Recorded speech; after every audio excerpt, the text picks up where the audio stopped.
Welcome to the Michigan Career Educator and Employer Alliance update meeting for Region 3 for this term. We're going to talk a little bit about some of the things going on in MCEEA, maybe from our on-site Holland event that occurred a month or so ago. I'm going to spend a lot of time talking about the upcoming conference because that is the big event that's coming up here next month. If you haven't signed up, please feel free to do so. We still have openings. I believe they may even have hotel rooms still as well, but I can't make a promise on that one. But give you updates. For those who are not MCEEA members, we encourage you to join. We're going to talk a little bit about membership pricing as well. So Joe, I'm glad you're on the line because you can walk me through some of this information. I did understand it a month ago, but I may need a refresher. A couple of items with regards that were discussed in the meeting. So, and Joe, I'm going to need your help with this one as well. So I did reach out to the different representatives on the e-board and asked them if they had any updates. Ian did mention that initially back in March when we spoke, they were looking for nominations for the president, the treasurer, and the VP of higher education, which currently is filled with an interim incumbent. I know that they said that they wanted any nominations by the end of April. He said they may extend it if they don't have enough nominations. I did email him as recently as last week, and he indicated to still mention it. But do you still know if they need nominations? And if so, what's the best way to send that nomination? Nominations are currently closed. Okay. The ballot will be going out later this week for all those. The only position that did not receive nominations was for treasurer. And I do know Shelley is interested in having someone replace her. If anyone is interested in the treasurer opportunity, she is willing to stay on for a year and shadow you if you take it in an interim basis. But other than that, all the nominations have been closed. Okay. Thank you for that update. And also, I will say with the treasury position, I know that Shelley has mentioned to me a couple of times that she is still looking for individuals, not only just for the treasurer position, but who want to learn that space and support it. So not actually being the treasurer role, but supporting it. She is definitely willing to teach anybody so they don't have to have a financial background. If you happen to know someone in the organization, she's even willing to possibly teach them, but she is still looking for assistance in that space as well. So I wanted to share that. The other thing is she had mentioned in the meeting back in March, but I wasn't able to confirm with her before this meeting, is I know she had said she sent out some emails regarding lagged membership. So if you have not took a look at those, please go back and look at emails from Shelley to see if you've got anything regarding your membership status. If you're not sure of your membership status, you can definitely reach out to her and she will tell you, but she did bring that up at the end of March meeting, that there were a few people who hadn't responded to her emails yet. So I just wanted to share that as well. Okay. Talking about MCEEA moving forward, Joe actually had a lot of information to share. I'm okay to share your presentation, correct, Joe? And maybe just skip through some pages? Okay. I figured I was if you gave it to me, but I wanted to check. All right. I'm going to share my screen. I didn't like that for some reason. All right. Do you guys see what looks like an Air Force base? Okay. That's what I wanted to share. That's not what I'm looking for. Okay. I'm going to move this over. You should now see the presentation, correct?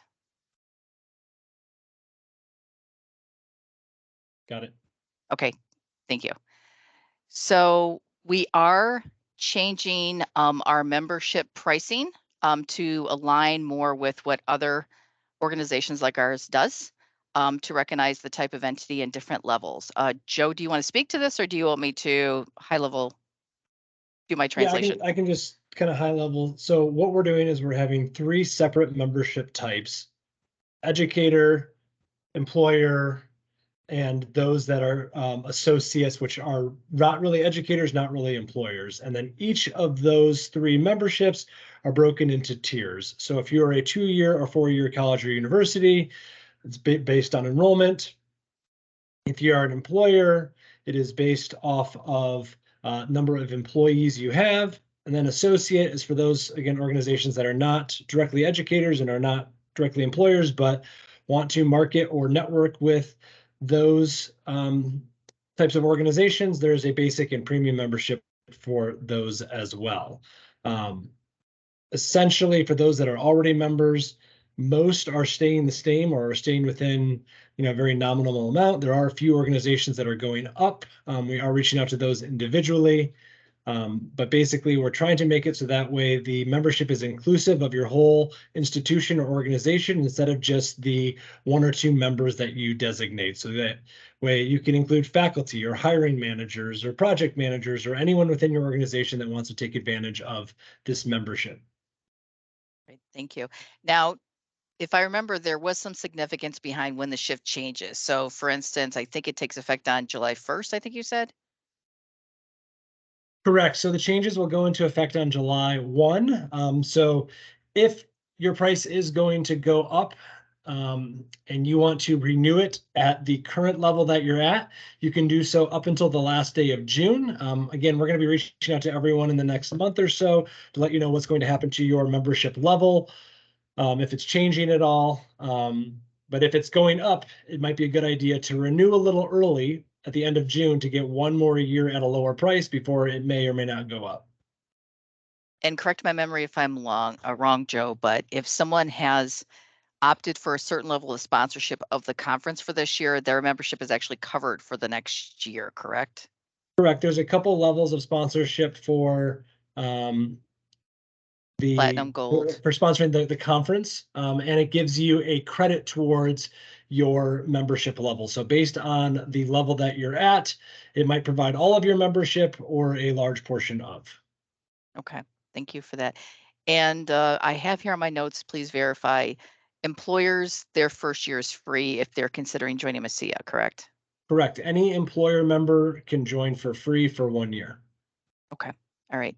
If someone were to have further questions, the correct person maybe to reach out to would be, You can join directly off the MCEEA Net website, okay, or you can reach out to anyone on the eBoard team, which is listed on the website as well, including the two membership coordinators, Samantha and Sarah. all right. Thank you, Joe. I appreciate putting you on, you being so open, me putting you on the spot there. Happy A to. couple of other great trends that are going on. Joe's been doing a lot of work, and so are the other board members behind the scenes.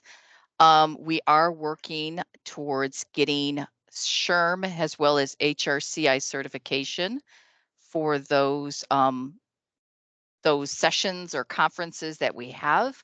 I believe you said, Joe, that we are targeting to hopefully get that. I know we're going through the application process and everything, but hopefully have that in time for the conference. Is that true? That's the goal. We are currently under review by both organizations. We've submitted all of our documentation, so it's just a matter of getting approved by the national organizations. And once those come to fruition, those recertification provided credits will be courtesy of Davenport University. So thank you for Davenport to that. And usually, if you've been in a conference, once they're approved, usually at conferences, for those who aren't familiar with the processes, usually those are shared during the conference if you attend a session. But yeah, so we are working on trying to get those certified. More to come on that, hopefully.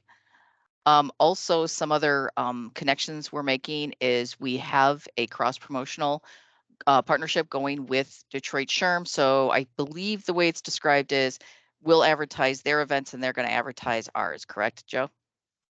That is accurate. Okay. That way we can just broaden our scope and our outreach to individuals, make them more aware of MCEEA, as well as have our members have more awareness of what Detroit SHRM is doing. So that's a couple other points I had on here was, stop sharing real quick. Or actually I'm going to leave it like it is for right now. Essentially, we have a link now. So we've received requests to post things on our website or to receive material. They've mainstreamed that process and they've provided a link that individuals can fill out to put in the request. In my notes, the link will be there, but this is the look of it. So I believe the ask was time frame is if you submit a request, as soon as you have the request would be nice. At least it's going to take, I think, probably a couple days to a week to get, depending on the workload and what you're asking for. But if you haven't asked for either marketing material or to post stuff, you would use this link, and then anywhere within, I'm going to throw 72 hours to a week out there would probably be the reaction time, correct? Yep. Again, depending on what you're asking to do, keep in mind that our web and communications team is staffed by volunteers, right, that have other jobs. So just be patient with us as we get to everything. Thank you. And then there is the call and reminder that we do offer up our website for posting on certain jobs or events. And let me clarify what that means. So if you happen to have a career services related job or an HR related job, we definitely are open to sharing it on our website. That is something that you would use this form for, correct? The job posting is a separate form that is, if Ah, you hit the careers button on the website, there's a separate form there. The marketing, anything that's event, email, social media, website, marketing related is with the link that you just showed. all right, thank you. I'll make sure to add that link to it in my notes then.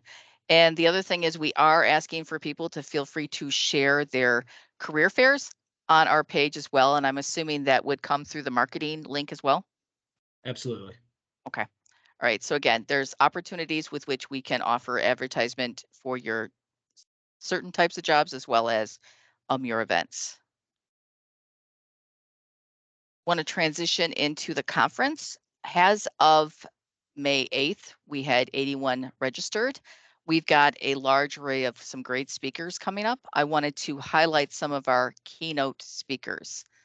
So, and we have updated our page recently, so I believe you may see that, but this is a highlight of our keynote speakers through the course of the conference.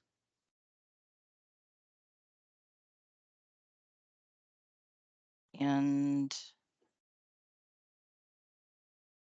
the breakout sessions are being finalized, but we will also have that information to you as well. But there's a great array of speakers, not just focused in one areas. I mean, there's something for employers, there's something for career services, but then also there's just some great because I've seen the list options for if someone wants to, handle work on their professional development or personal development as well. So once those are updated, I'm sure they'll get that information out. And I will provide in the notes the link to this information so you can see. So when it comes to sponsoring for the conference, we do have some sponsors already, so I want to recognize them. At the platinum level, we have Rocket as well as the Michigan Department of Labor and Economic Opportunity. For gold, we have Enterprise, MDOT, and DTE. For silver, we have Eastern Michigan University, and in kind, we have Western. There are still opportunities with which to sponsor. There is a sponsorship link out there on our webpage, and I believe I have it connected to my notes as well. The other thing we have is we are also, if someone has not sponsored and can't take advantage of those opportunities, we also have typically a raffle at the end of the conference where the members or names are put in automatically. We already have some donations. We have a DTE has provided a swag bag, if you will, of their items. The some of the smaller businesses have donated it's a way to get a professional headshot, and the makeup job is included. So if someone is interested in that, now I will say that is for Southeast Michigan, but that is another raffle offering. We also had someone donate 2 main floor Ed Sheeran tickets at Ford Field. I believe that one is in July.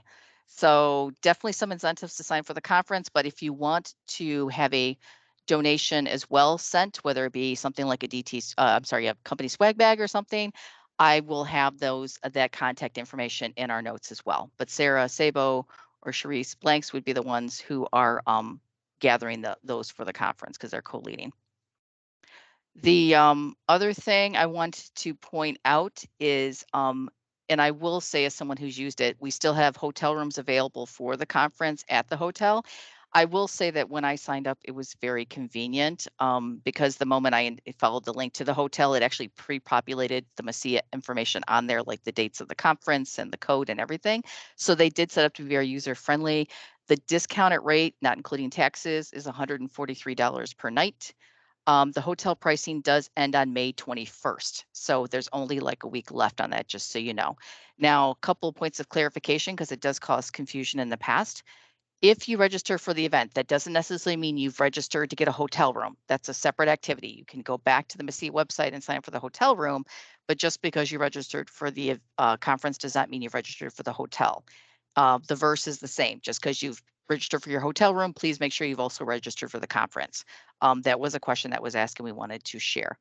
The other ask from the conference is, as part of the conference, they give out awards.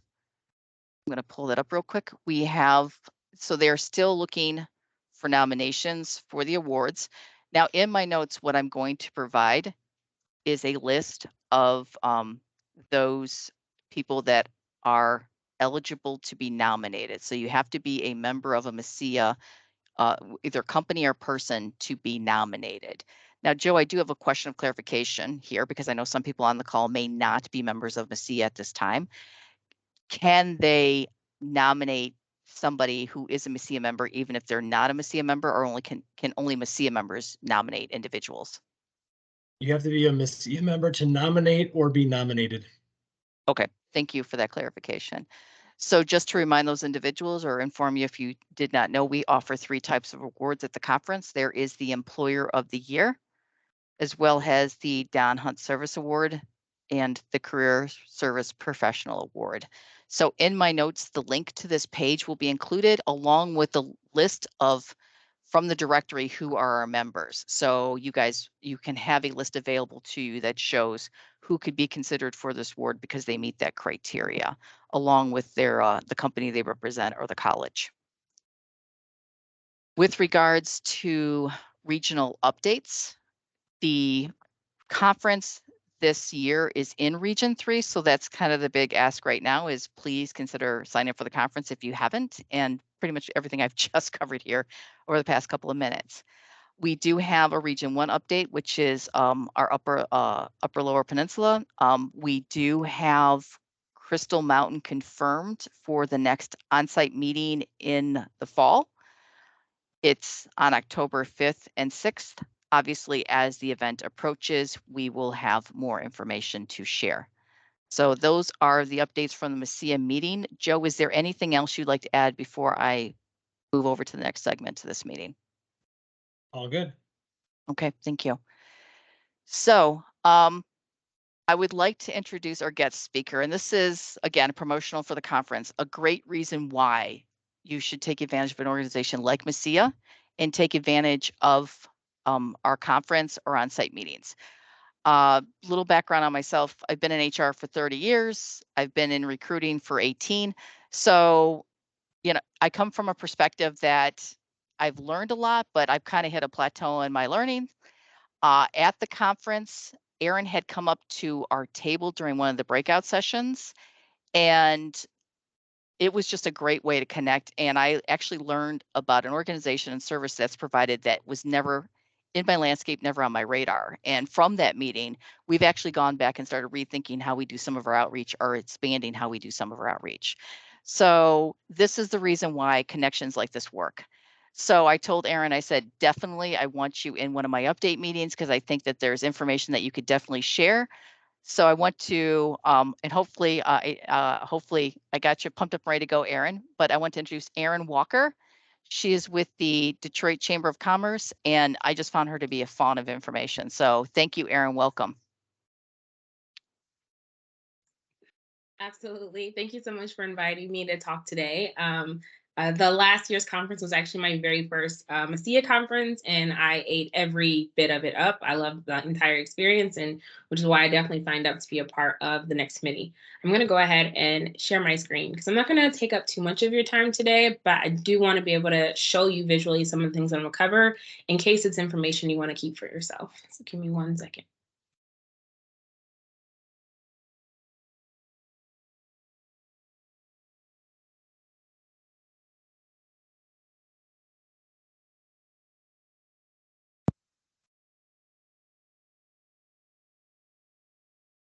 Okay, I just want to be sure, can everyone see my screen?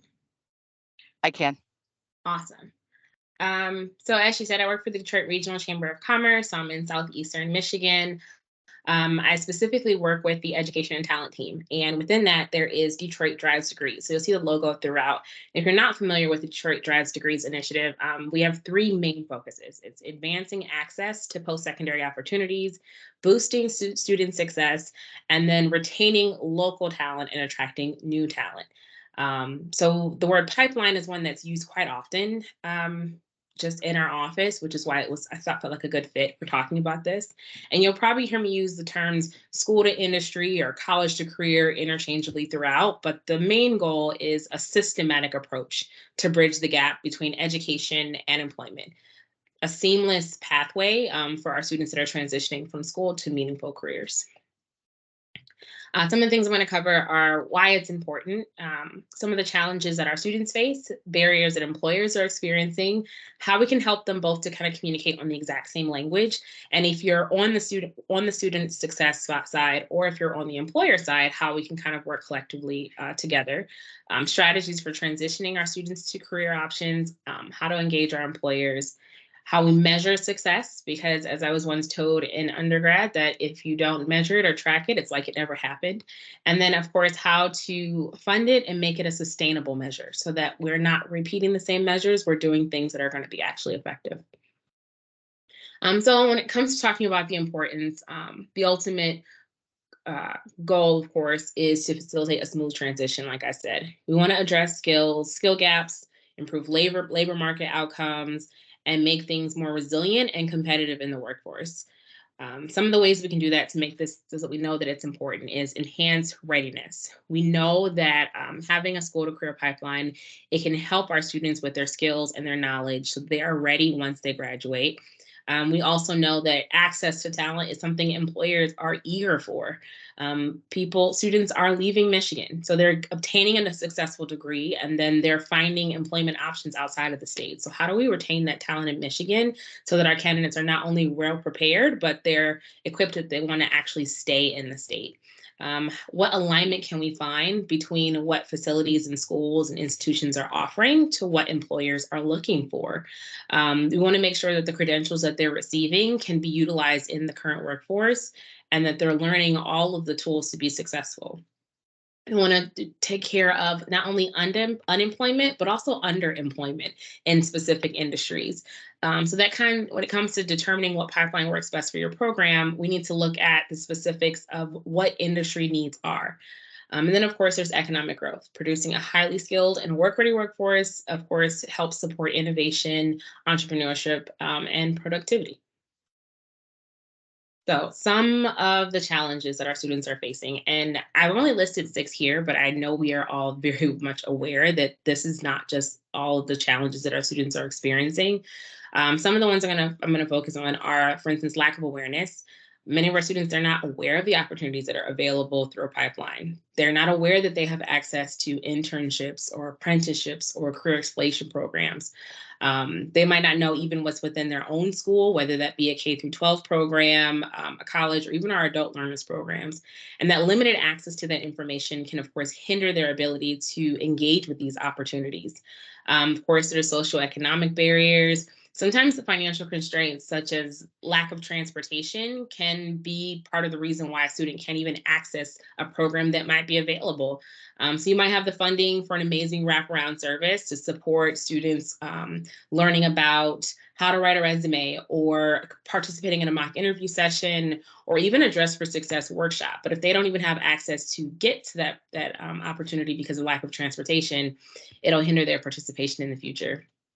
Of course, things like systemic bias and discrimination on factors like race and gender can limit the students' success in the program. Prejudices and hiring practices are issues, of course, in an open line of communication that should be happening with employers and industry leaders so that there aren't barriers for students from marginalized groups, and limited networking opportunities. Building a network and a connection is crucial. And you hear me repeat this repeatedly throughout the entire presentation that collaboration and community is essential. Students who lack a professional network and come from communities with limited industry connections are going to face challenges with finding a mentor or securing an internship or a job opportunity.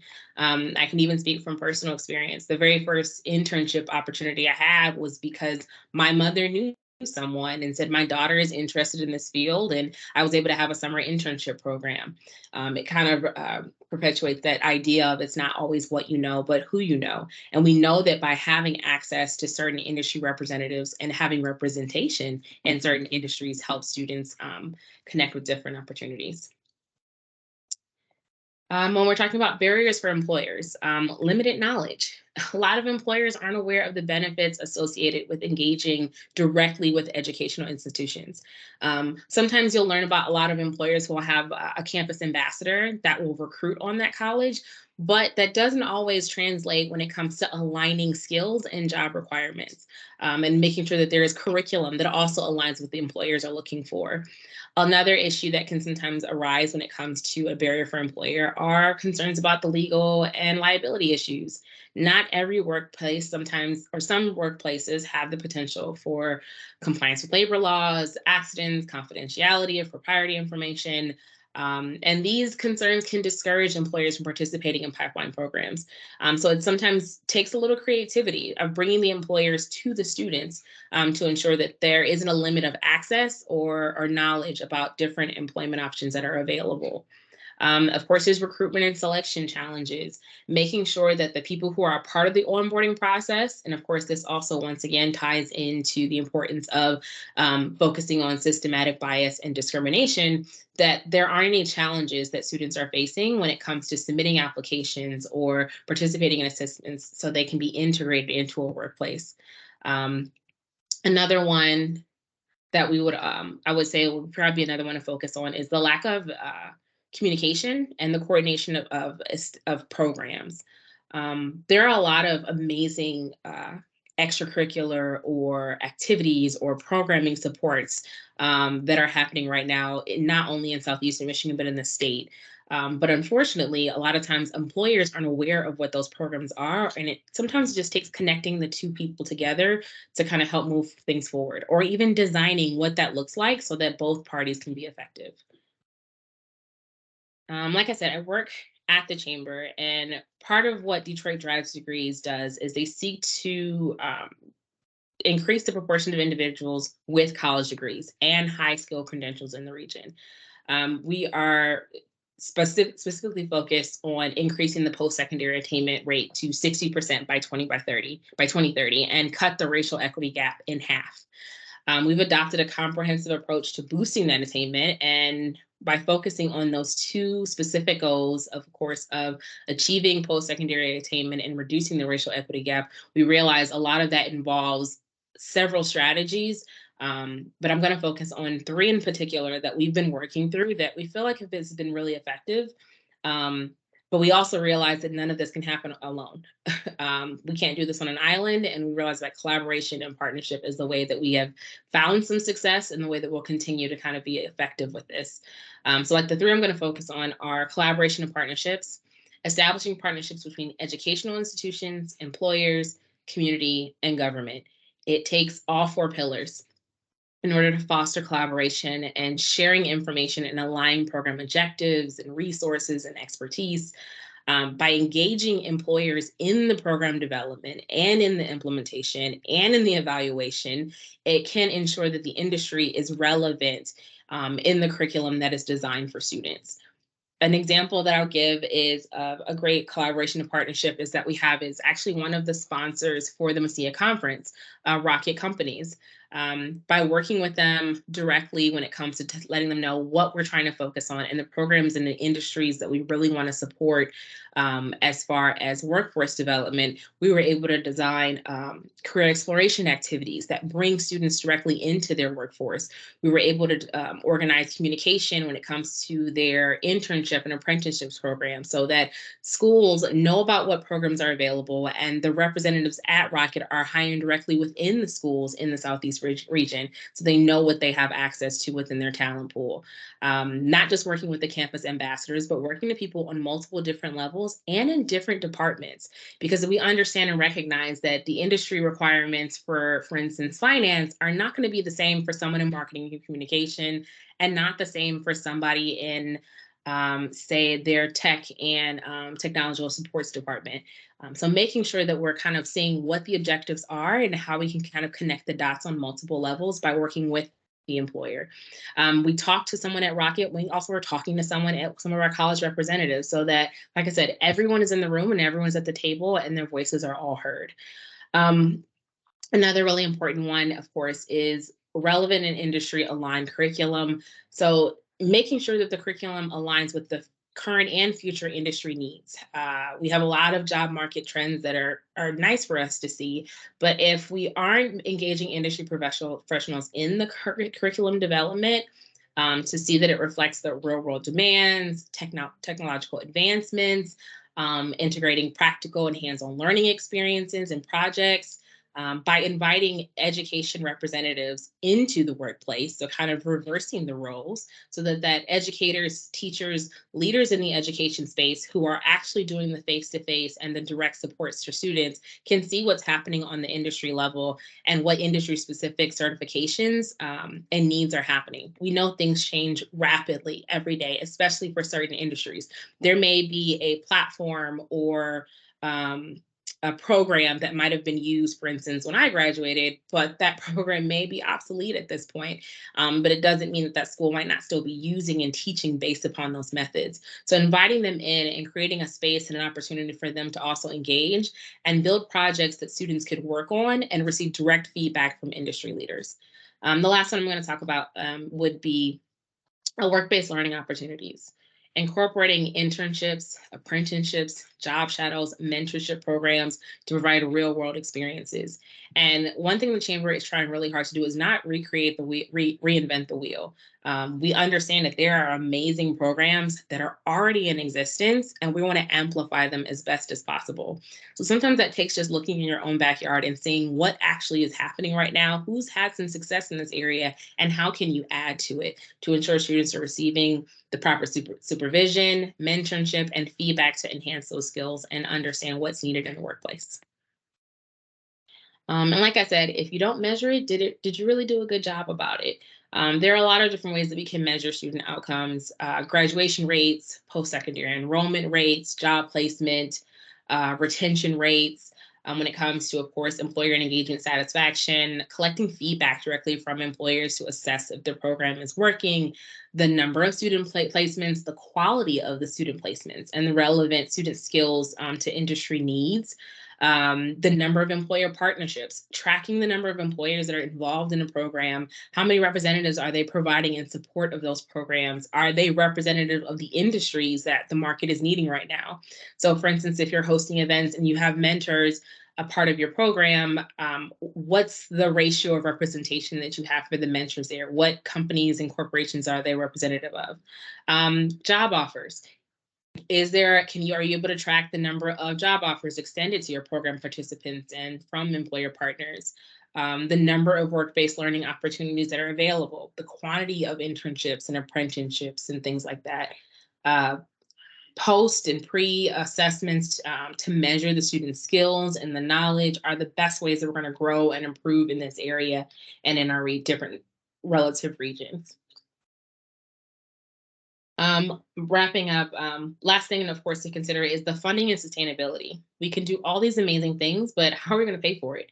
There are 3 different ways that we've been able to diversify our funding that I think, of course, can be reflective of so many other programs.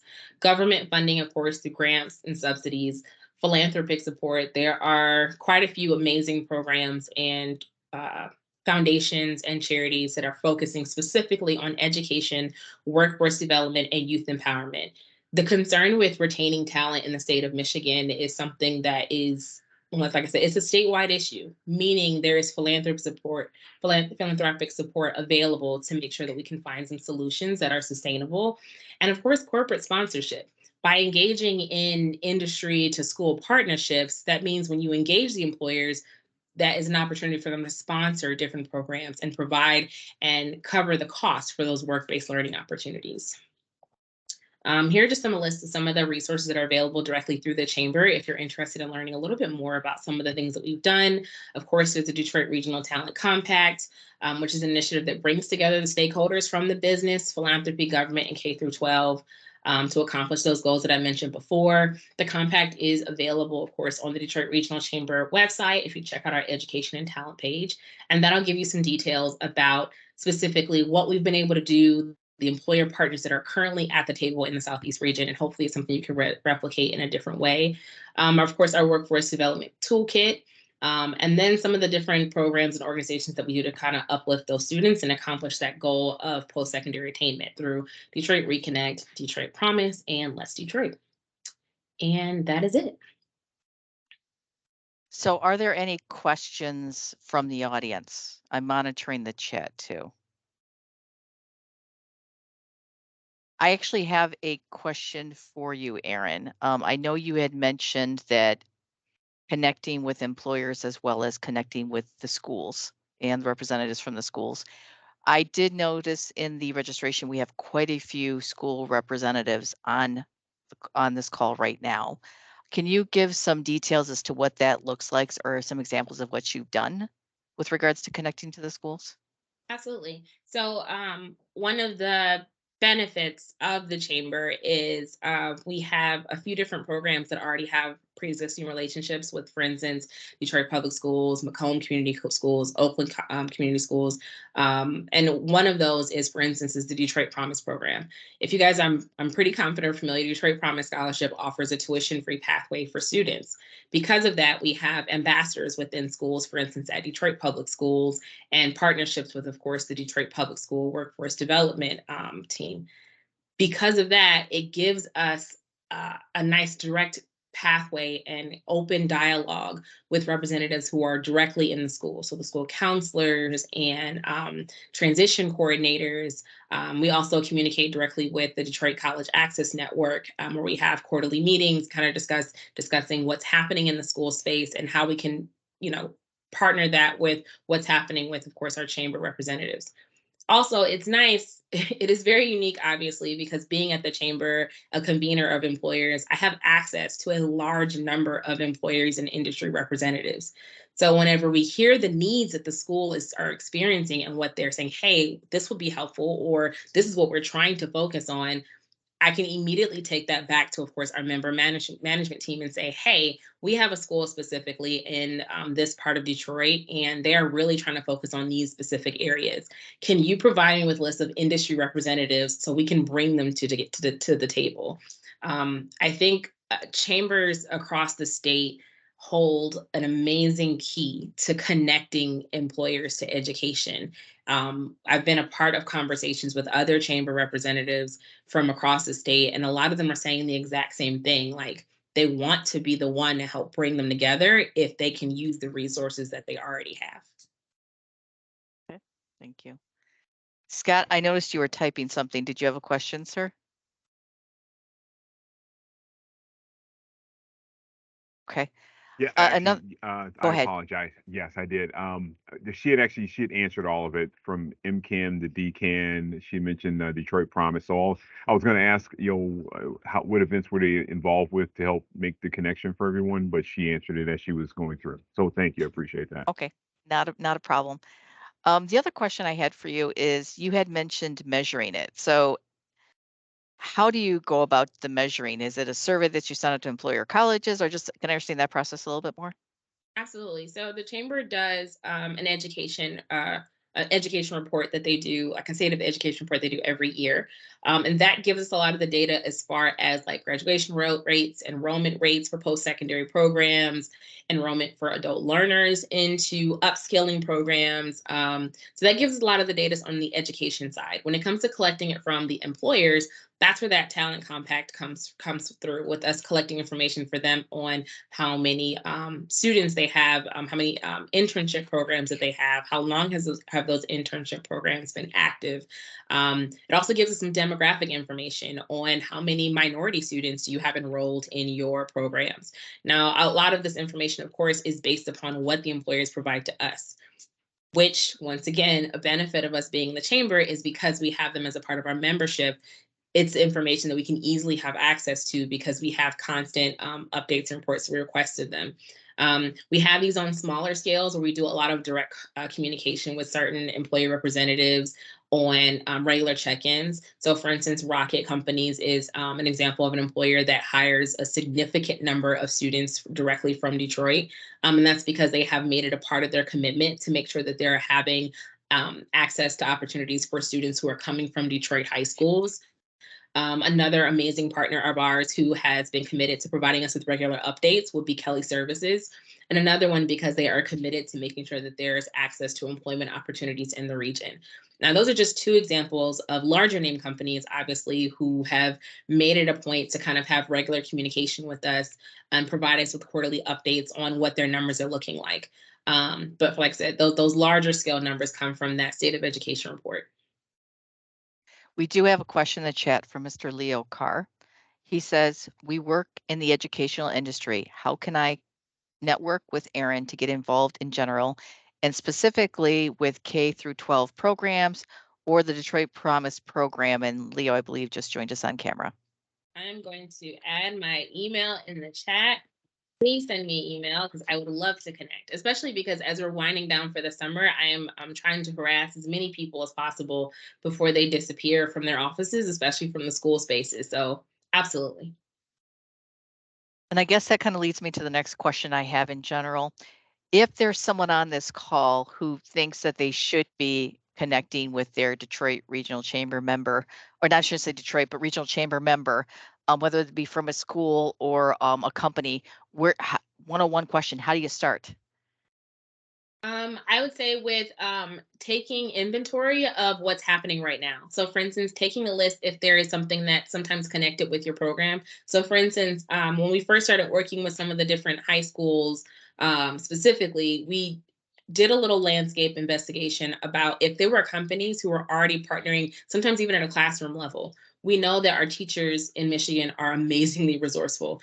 And so for a lot of them, sometimes they were doing things on their own just to make sure that their students had resources, but it wasn't something that was happening across the board. So taking inventory about what's happening right now, kind of taking that information down, finding out if you can support what's already happening, and then determining what gaps exist that you can fulfill within them.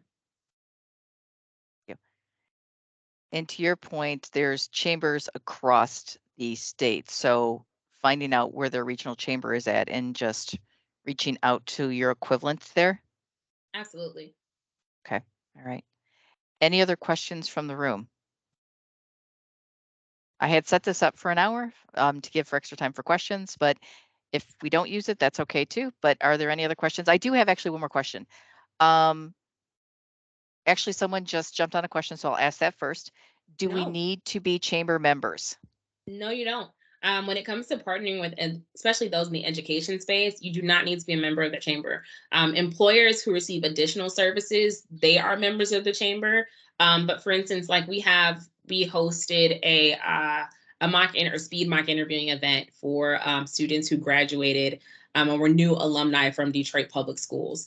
So if you Detroit Public Schools who graduated, from college, and they were a member of the Detroit Promise program.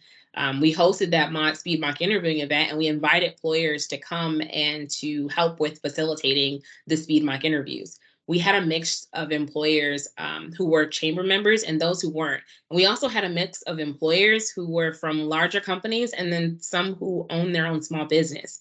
So I had representatives, for instance, from Henry Ford Health Systems, Rocket Companies, Kelly Services, Turner Construction. But I also had representatives from companies from small consulting firms and someone who owned their own photography business and someone who owned their own event planning company. We want to make sure that students are seeing representation about what career options and fields and building a network, no matter how large or how small. Okay. Someone, and the person asked a question, said, yes, I am a mentorship business owner. Awesome. Now we have a question from Scott. He asks, is there an email list to be on for these events? Yes. So just email me at my chamber email address and I'll make sure I add it to you. The last one we had for the spring was that mock interview event, and then they kick off again in the fall. Something that's also really awesome about these events is we of course had a budget for how much we were hoping to spend to host a lot of these opportunities and have access for things. The amazing, the unexpected shock of these is that we haven't even had to use half of it because so many employers were so eager to support and cover the costs for a lot of these events because they knew what an opportunity it would be to help these students to build their network. So for instance, we do a lot when it comes to students who are graduating from college. It's like, okay, you got your degree, you're bright new shiny degree, you're ready to go into the world, and sometimes they have no idea how to get that started. The chamber kind of helps to build those connections and building their network, and a lot of the employers are just so eager to say, how can we help? And they help host and sponsor a lot of these. The last one we had was hosted by Carhartt. The one before that was hosted by Deloitte. The one that we have that's coming right before the school year kicks off in the fall is going to be hosted by Comerica. So they are usually, it's amazing once you build that partnership and that relationship and they realize, of course, that, hey, this benefits me as much as it benefits you. There's a lot of support that can come from that. Also, I've also learned that the worst someone can tell me is no. So I at least try and ask first. Thank you. The question I have is, after this presentation is over with, would you be okay if you were to give me a copy of your presentation and I share it to the audience? Absolutely. Okay. Just because some of this is great information, I may have to go back and look at it in pieces. I'm sure other people as well will have to do the same. Absolutely. Any other questions? I've gotten some thank yous and this is great information. So just to let you know, Erin.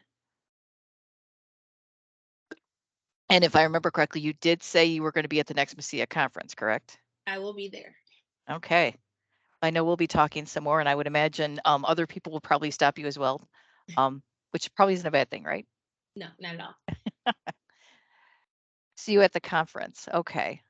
Someone else is typing something real quick. Okay, just some thank yous, great information.